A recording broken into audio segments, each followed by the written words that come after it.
샬롬, 귀한 하루를 말씀 묵상과 기도로 시작하는 우리 귀한 식구들에게 하나님 우리 아버지와 주 예수 그리스도로부터 은혜와 평강이 풍성하기를 축복합니다. 자, 본문 말씀 에베소서 2장 1절부터 7절까지 같이 읽겠습니다. 그는 허물과 죄로 죽었던 너희를 살리셨도다.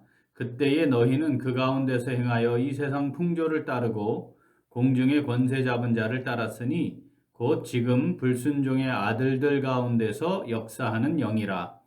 전에는 우리도 다 그 가운데서 우리 육체의 욕심을 따라 지내며 육체와 마음에 원하는 것을 하여 다른 이들과 같이 본질상 진노의 자녀이었더니 긍휼이 풍성하신 하나님이 우리를 사랑하신 그 큰 사랑을 인하여 허물로 죽은 우리를 그리스도와 함께 살리셨고 너희는 은혜로 구원을 받은 것이라.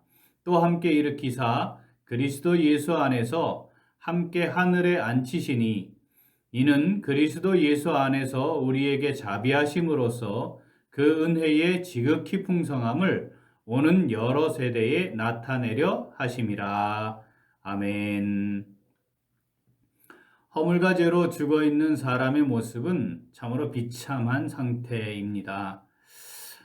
영원한 멸망과 심판을 향해 가고 있으면서 육체의 욕심을 따라 육체와 마음에 원하는 대로 살아가는, 사실 이게 참 어처구니 없는 상태입니다. 문제는 스스로는 그런 상태에서 벗어날 수 없고 이미 영적으로 아무것도 할 수 없는 상태에 놓여 있다는 것입니다. 이런 상황에서 유일한 구원의 방법은 하나님께서 다시 죄인을 살리시는 겁니다. 자, 2장 4절, 에베소서 2장 4절 같이 읽어봅니다. 긍휼이 풍성하신 하나님이 우리를 사랑하신 그 큰 사랑을 인하여 허물로 죽은 우리를 그리스도와 함께 살리셨고 너희는 은혜로 구원을 받은 것이라. 아멘. 자, 긍휼이 풍성하신 하나님이 우리를 사랑하신 그 큰 사랑을 인하여. 우리의 상태, 우리의 상황을 잘 아시는 하나님께서 긍휼이 풍성하시기 때문에 그 공의를 만족시키면서까지 우리를 구원하는 방법을 계획하시고 그것을 이루신 것입니다.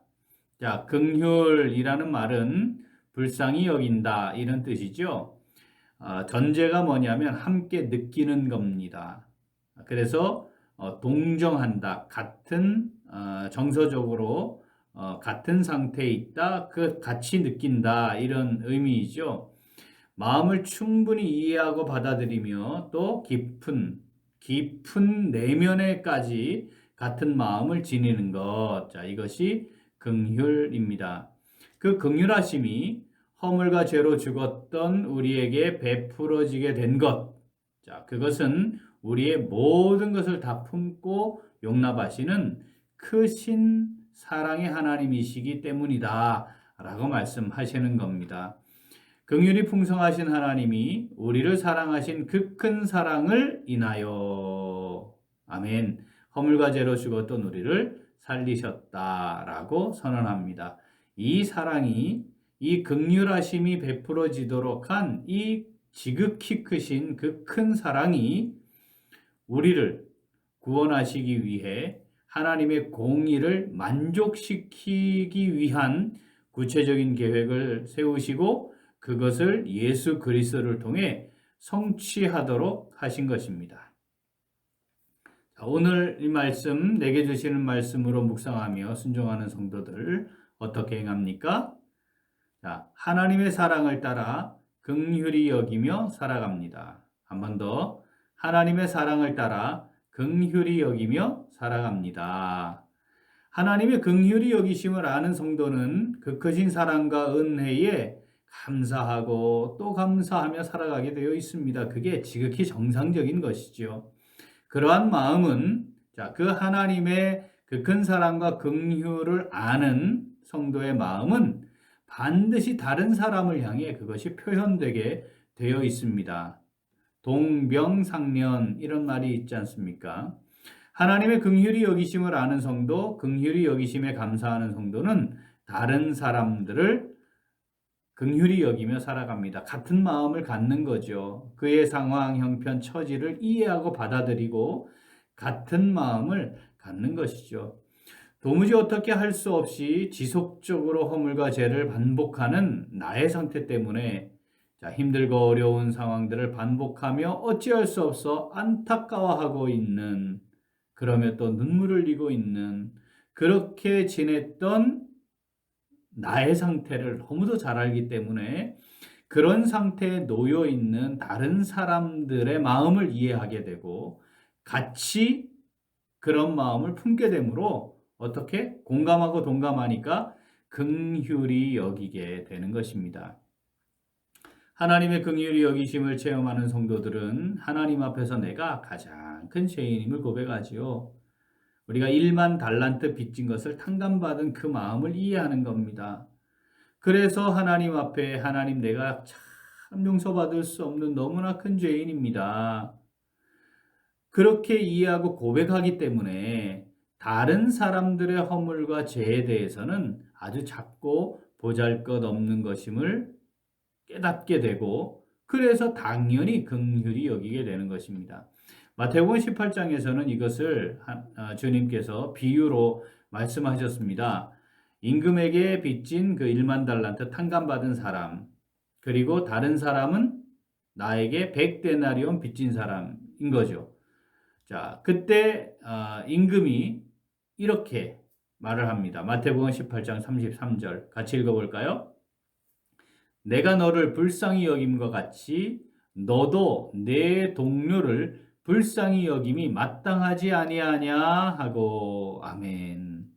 사랑하는 우리 귀한 식구들, 우리가 하나님의 긍휼히 여기심을 깨닫고 알고 느끼고 그 긍휼하심 때문에 그 큰 사랑으로 말미암는 긍휼하심 때문에 내가 하나님의 용서를 받았고 용납하심을 얻었고 내가 구원의 은혜를 누리게 되었습니다. 자, 이 고백을 하나님께 드리는 것은 다른 사람의 문제, 다른 사람의 죄, 다른 사람의 허물, 다른 사람이 나에게 범한 그 모든 것들을 용서하고 용납하고 그의 형편과 처지와 상황을 긍휼히 여기는 것으로 표현하는 거죠. 그럴 때에 우리가 하나님을 향해 하나님 긍휼히 여겨주셔서 감사합니다 라고 하는 그 고백이 참된 고백이 되는 것입니다. 그런데 가끔 보면 우리들이 다른 사람과의 관계에서 내가 저 사람보다 더 의로운 것처럼 착각을 합니다. 그리고 굉장히 교만해지기까지 하는 경험들을 하게 되죠. 그 사람이 왜 그렇게 생각하는지, 왜 그렇게 말하는지, 왜 그렇게 행동하는지 사실 그 사람과 같은 마음을 가져본 적이 없습니다. 충분히 이해하려고 하지 않습니다. 그러면서 보여지고 있는 것을 그냥 보는 대로 내 기준과 관점에서 판단하고 행동하는 것이죠. 심지어는 정죄하는 자리에까지 나아가는 교만함에 빠지게 되는 경향들이 사실 우리에게 있습니다. 사랑하는 우리 귀한 식구들, 우리가 하나님의 긍휼히 여기심을 입은 사람들입니다. 하나님이 우리를 긍휼히 여기지 않으셨다면 우리는 허물과 죄로 죽어있는 상태 그대로 있을 수밖에 없는 사람들이지요.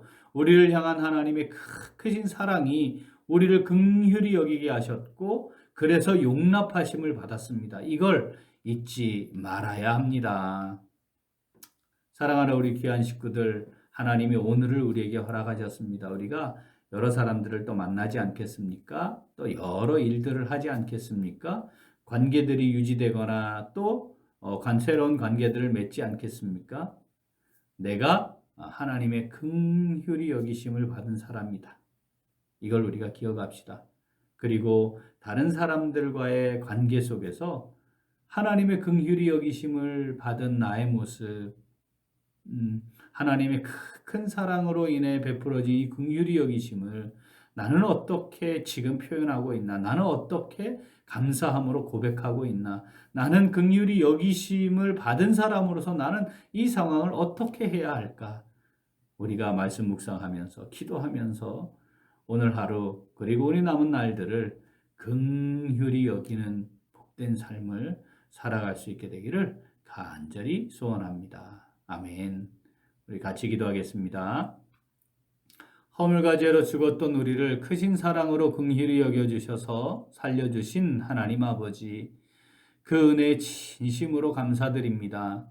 우리가 하나님의 긍휼히 여기심을 입은 자들로서 우리에게 만나게 하신 이웃들과 귀한 식구들의 마음을 잘 헤아리고 동감하여 하나님의 긍휼히 여기심이 어떠한지 긍휼히 여김으로 전하고 나누는 복된 삶을 살아가도록 인도하여 주시옵소서. 감사드리며 예수님 이름으로 기도합니다. 아멘. 오늘 도고 기도는 나눔과 섬김을 통한 지역사회 복음화를 위하여입니다. 먼저 카페 사역을 통한 지역사회 섬김을 위하여 기도하겠습니다.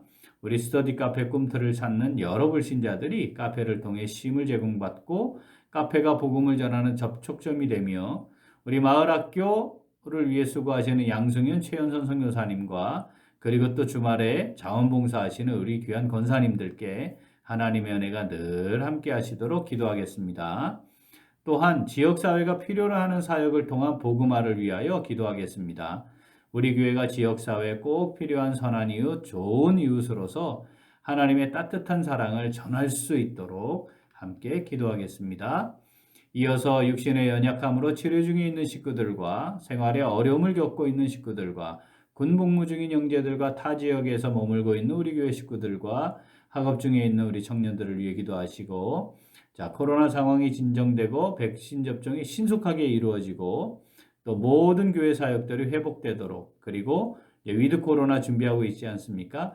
이 기간 동안에 잘 준비해 갈 수 있도록 기도하시고 우리 각자의 기도 제목으로 함께 기도하겠습니다. 기도합니다.